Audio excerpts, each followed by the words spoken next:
Hi friends, welcome to your Tailor. இப்போ நம்ம என்ன பார்க்க போறோம்னா ஹெம்மிங் மெத்தட் பார்க்க போறோம். ஹெம்மிங் மெத்தட்ல 4 டைப் ஆஃப் மெத்தட் இருக்கு.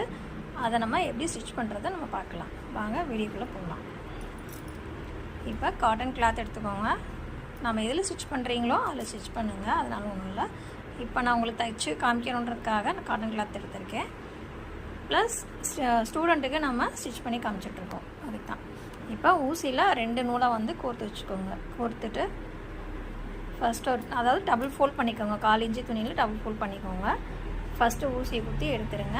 அகைன் ஒரு 1/4 இன்ச்சில் மறுபடியும் ஊசியை குத்தி விடுங்க. அதாவது நாட் எதுவுமே போட தேவையில்லை.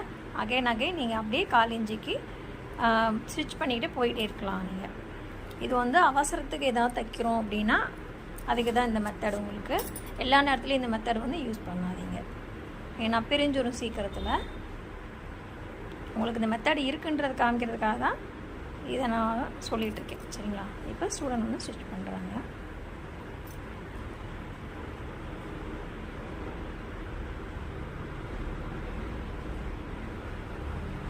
இப்போல்லாம் ஹெம்மிங்கே இல்லை அப்படின்றதெல்லாம் யோசிக்காதீங்க. தெரிஞ்சுக்கணும் இதெல்லாம். அடுத்து செகண்ட் மெத்தட் அதே மாதிரி டபுள் ஃபோல்ட் பண்ணிக்கோங்க. 1/4 இன்ச்சியை ஃபோல்டு பண்ண இடத்துல நாட் போட்டு அதை ஊசி எடுத்துடுங்க. அகைன் 1/4 இன்ச்சில் நீங்கள் வந்து ஸ்டிச் பண்ணிகிட்டே போகிறீங்க. ஸ்டிச் பண்ணும்போது என்ன பண்ணுறீங்க, ஊசிலேருந்து வர நூலை ஒரு நாட் கொடுத்து அதை எடுக்கிறீங்க. இது வந்து மேக்ஸிமம் ஃபஸ்ட்டு தையலை விட இந்த தையல் வந்து உங்களுக்கு வந்து நீட்டாக இருக்கும். ரெண்டாவது துணி வந்து சீக்கிரம் வந்து நூல் பிரியாது, ஏன்னா நாட் போட்டு வரதுனால.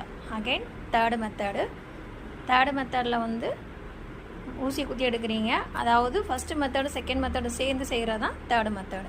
3 ஸ்டிச்சு வந்து ஃபஸ்ட்டு செய்யுங்க. அடுத்து ஒரு 3 ஸ்டிச்சுக்கு வந்து செகண்ட் மெத்தட் யூஸ் பண்ணுங்கள்.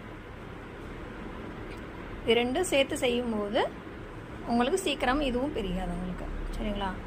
ஓகே. அடுத்து ஃபோர்த்து மெத்தட் கொஞ்சம் டிஃப்ரெண்ட்டாக இருக்கும். நூல் எதுவுமே வெளில வந்து உங்களுக்கு தெரியாது. சரிங்களா?